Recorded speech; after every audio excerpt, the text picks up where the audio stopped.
Hi, I'm Alan Goldstein, enrolled agent.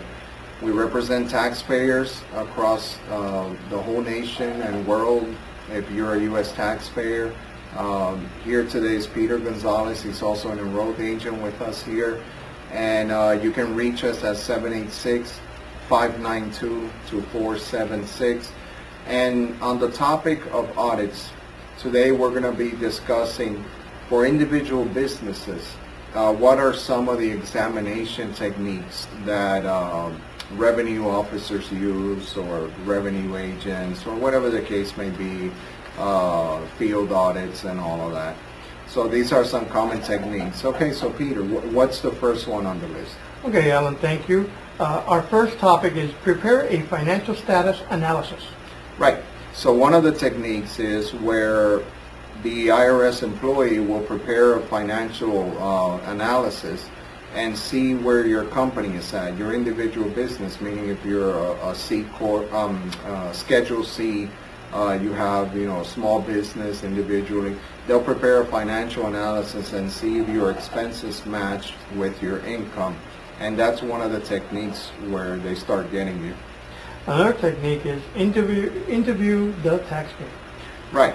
They will definitely interview you. And what does that mean? That means that the employee would interview you and start asking you questions, and I assure you, you're going to volunteer a lot of information that's just going to open the door to a lot more questions and get you into a lot more trouble. And this is assuming there's issues in your file. Obviously, if there are no issues, then there's nothing to talk about. Another technique they use is tour the business site. Tour the business site is very important that we understand this, because they will do this, and especially if it's a good amount of money that you owe. They'll tour and they'll start looking around to see what type of assets you have. Is it a big company? Is it a small company? And they're thinking in the sense of a collection. And the collection means that they're going to try to find ways to collect the money and see if they can lien or levy those assets and possibly force you to sell some of those assets that are not vital to pay the debt. Another technique they use is to evaluate internal controls. Right. Evaluate internal controls. What does that mean? We have to face it. Most small businesses do not have internal controls. Either they're too expensive or the owner doesn't have time because they're doing too many things.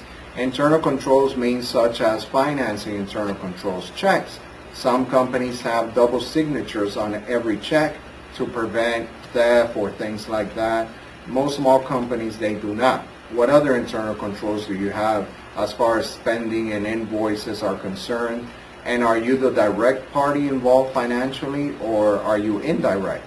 And what I mean by that is, are you, for instance, the owner, but the owner that's never in the office, the owner that's always in the street making sales, and then the office manager does everything, generally without your supervision or signature.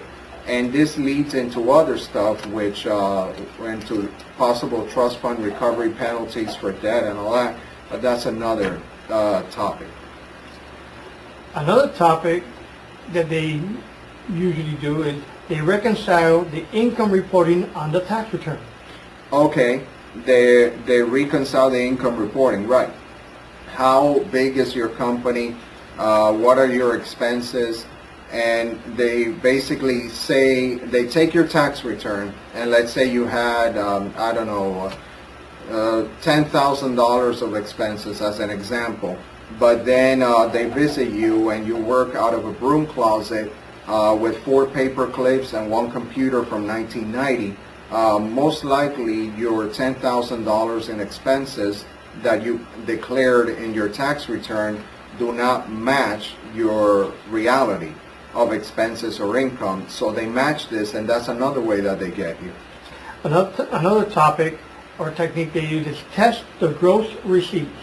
Right, test the gross receipts. Do your expenses match what you're declaring? Do the bank statements match what you're declaring? Actual documentation involved in your expenses. For instance, let's say you're a mechanic and you claimed 10,000 nuts for wheels or whatever the case may be. Well, do you have an actual invoice from a manufacturer or a reseller for all of these nuts that you're claiming in the return? If you don't, then, you know, maybe you can't claim it. There might be a way to claim it, but maybe you can't claim it. So that's what they're referring to, testing the gross receipts. And finally, another topic is prepare an analysis of the taxpayer's personal and business bank and financial accounts. Right. Since we're dealing in this particular example with small individual businesses, sometimes you have accounting term commingling of funds, which means that you might take your corporate return or your individual Schedule C return and mix it with personal expenses, and then nobody knows what's what. And they'll go ahead and they'll reconcile this and see if a lot of or some of the expenses that you're claiming are actually personal expenses that are not deductible. You may think they are, but they most likely are not. So then the IRS would disallow them. And how do they do that? Is by going through all of this information. Now I have to tell you, some of you might say, yeah, well, good luck.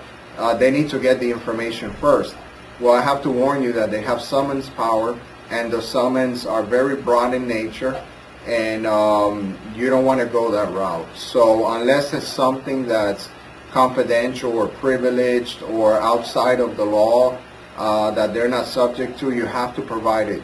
And if you have questions about that, you can always call us at 786-592-2476 or visit us at taxliennotice.com. If you have any questions about an examination or an audit and some of the business techniques that we discussed today, have a great day and take care.